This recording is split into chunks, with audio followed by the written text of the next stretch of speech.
नमस्कार मित्रों, मैं हूं आपके साथ अशोक वर्मा। आप देख रहे हैं टीवी20 न्यूज। बने रहिए हमारे साथ। अब खबरों की करते हैं शुरुआत।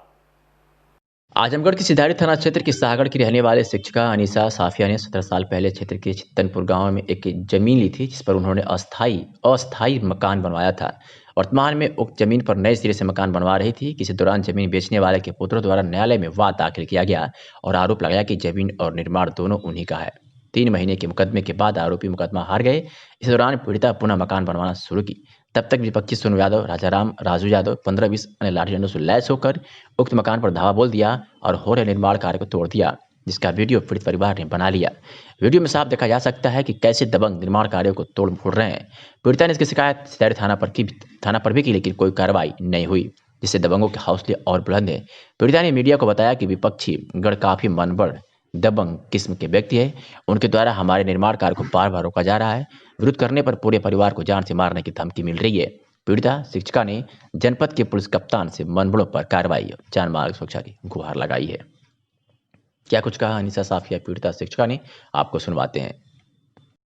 17 साल पहले सन 15/7/2003 को मैंने अपनी एक ज़मीन खरीदी थी चित्तमपुर में, जो पड़ती है, उसका भी थाना सिधारी। और मैंने वहाँ धीरे धीरे करके 3 बार में अपना निर्माण कराया। उसके बाद तब तक कोई कुछ नहीं बोला। 17 साल के बाद जब ये 17वें साल में मैंने सोचा पिलर विलर डलवा के, कि मैंने सोचा अब अपना, अभी तो मैं सीमेंट डाल के रहाइश करती थी, वहाँ सीमेंट से डाल के अस्थाई बनवा रखा था। मैंने सोचा कि जब मैं अपना अस्थाई करवा लूँ, पिलर विलर डाल के, मेरे सीमेंट का जाल बन गया, सारा सब काम हो गया, तो जिससे मैंने ज़मीन ली थी वो तो नहीं, वो तो मंदबुद्धि है, लेकिन उसके पीछे इतने लोग लग गए, सारे बैकिंग उसकी इतनी अच्छी है। और उसके चाचा के लड़के जो उसको दाने को नहीं पूछते थे, वो सब उसके साथ मिल के और मेरा कोर्ट आदेश में करके स्थगन मेरा ज़मीन रुकवा दिए। जब मुझे पता लगा तो मैंने भी आपत्ति किया, तो जज ने मुझे 3 महीने के बाद 3 दिसंबर 2020 को फैसला दे दिया कि उनका एकदम आधार गलत है, वो निरस्त कर दिया। उनका दावा जो था वो निरस्त कर दिया। तो निरस्त करने के बाद मैंने सोचा कि अब 3-4 दिन के बाद फिर भाई इकट्ठा किया अपना सीमेंट सरिया बालू।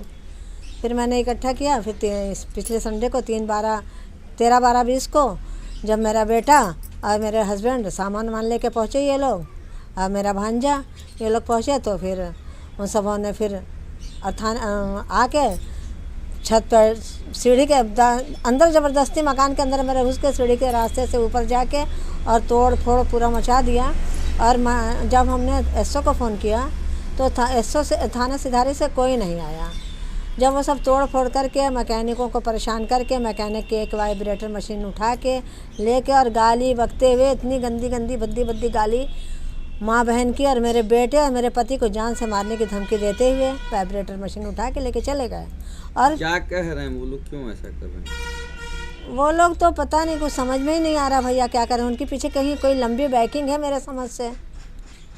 तो क्या चाहती हैं? हम ये चाहते हैं कि मेरा मकान जो सब तोड़े हैं, क्षति किए हैं, मेरा बनने दें।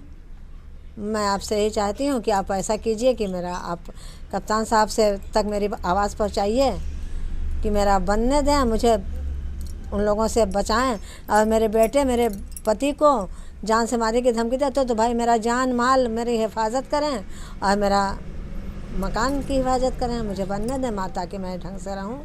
मेरा एक ही बेटा है, अगर उसको मार देंगे, और वो कह भी रहे हैं, आपने वीडियो देखा होगा, तो आप उसमें वो कह रहे हैं कि दोनों के तो हवा में उड़ा दो, मार दो, कुल कहानियाँ ख़त्म हो जाए।